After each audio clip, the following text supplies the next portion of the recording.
আসসালামু আলাইকুম everyone, welcome back to my channel. আশা করছি আপনারা সকলে ভালো আছেন। তো গাইস, বরাবর মতো আবার হাজির হলাম নতুন আরও একটি ভিডিও নিয়ে। আজকে আমি আপনাদের সাথে শেয়ার করব chocolate moist cake recipe. Moist কেকটা কিন্তু স্পঞ্জ কেকের তুলনায় অনেকটাই আলাদা। তো আজকে আমি একটা ডিফারেন্ট ওয়েতে এই ময়েস্ট কেকটা তৈরি করে দেখাবো। আজকের কেকটা আমি তৈরি করে দেখাবো মাত্র একটা ডিম দিয়ে। তো প্রথমে আমি একটা বাটির মধ্যে নিয়ে নিচ্ছি রুম টেম্পারেচারে থাকা একটা ডিম। ডিমটা ফ্রিজে থাকলে কিন্তু আপনারা বের করে নিতে পারেন আধা ঘন্টা আগেই। তো প্রথমে আমি এটার মধ্যে দিয়ে দিব 1/4 কাপ সয়াবিন তেল, তারপরে দিব হাফ কাপ চিনি। ময়েস্ট কেকের ক্ষেত্রে আমি কিন্তু কোনো হ্যান্ড বিটার ইউজ করব না, আমি একটা হ্যান্ড উইক্সের সাহায্যে এই কেকটা তৈরি করে দেখাবো। তো হ্যান্ড উইক্সের সাহায্যে চিনিটা গলে যাওয়া পর্যন্ত এটাকে ভালো মতো মিশিয়ে নিতে হবে। তারপর এটার মধ্যে আমি অ্যাড করব বাটার মিল্ক। ঘরে বাটার মিল্ক ছিল না বলে আমি 2 টেবিল চামচ টক দই আর 1 টেবিল চামচ পানি দিয়ে বাটার মিল্ক বানিয়ে নিয়েছি। এখানে আমি 1/4 কাপ বাটার মিল্ক অ্যাড করেছি। তারপর আমরা এখানের মধ্যে অ্যাড করব কুসুম গরম পানি। পানিটা কিন্তু অবশ্যই কুসুম গরম হতে হবে, বেশি গরম পানি ইউজ করবেন না। তো তারপর আবারও এটাকে আমি উইস্কার সাহায্যে ভালো মতো মিশিয়ে নিব।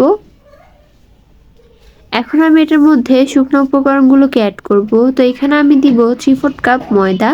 তো ময়দাটাকে আমি 1/4 কাপ করে 3বার দিয়েছি, তাহলে কিন্তু 3/4 কাপ হয়ে যাবে। তারপর এখানের মধ্যে আমি অ্যাড করব কোকো পাউডার। এখানে আমি 1/4 কাপ কোকো পাউডার অ্যাড করেছি। তারপরে দিয়ে দিব বেকিং পাউডার। বেকিং পাউডারটা এখানে আমি হাফ টিস্পুন দিয়েছি। তারপরে অ্যাড করব বেকিং সোডা। বেকিং সোডাটাকেও আমি হাফ টিস্পুন অ্যাড করেছি। তো এখন সবগুলো উপকরণগুলোকে ভালো মতো মিশিয়ে নিতে হবে।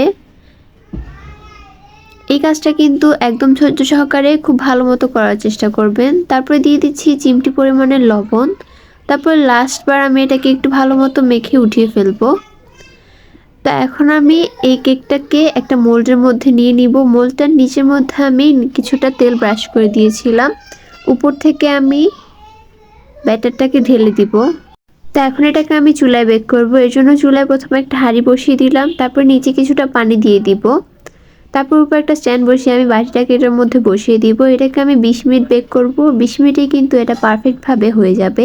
তো 20 মিনিট পর আমি এটা ঢাকনাটা সরিয়ে ফেলেছি। দেখতেই তো পাচ্ছেন কেকটা কিন্তু একদমই রেডি। তারপর আমি একটা কাঠির সাহায্যে এটাকে চেক করে নিব। কাঠিটা একদমই ফ্রেশ বের হয়েছে, তার মানে আমার কেকটা একদমই রেডি। তা এখন আমি কেকের উপরে দিব সিরাপ। তার জন্য একটা গ্লাসের মধ্যে নিয়ে নিব 4 টেবিল চামচ চিনি। এটার মধ্যে আমি নর্মাল টেম্পারেচারে থাকা পানি দিয়ে দিব হাফ কাপ। তারপর এটার মধ্যে দিয়ে দিব কফি। এখানে আমি মিনি প্যাক 2টা কফি অ্যাড করেছি। তো এই সিরাপটাকে আমি কেকের মধ্যে অ্যাড করব। এর ফলে সিরাপটা যখন মুখের মধ্যে দিব একটা কফির সুন্দর ফ্লেভার আসবে, আর এটা খেতেও অনেক বেশি ভালো লাগবে। তো কেকটার মধ্যে আমি সিরাপটাকে দিয়ে দিচ্ছি। এখন আমি এটার উপরে চকলেটটা বানাবো। এর জন্য প্রথমে একটা বাটির মধ্যে আমি নিয়ে নিব হাফ কাপ পরিমাণের ডার্ক চকলেট।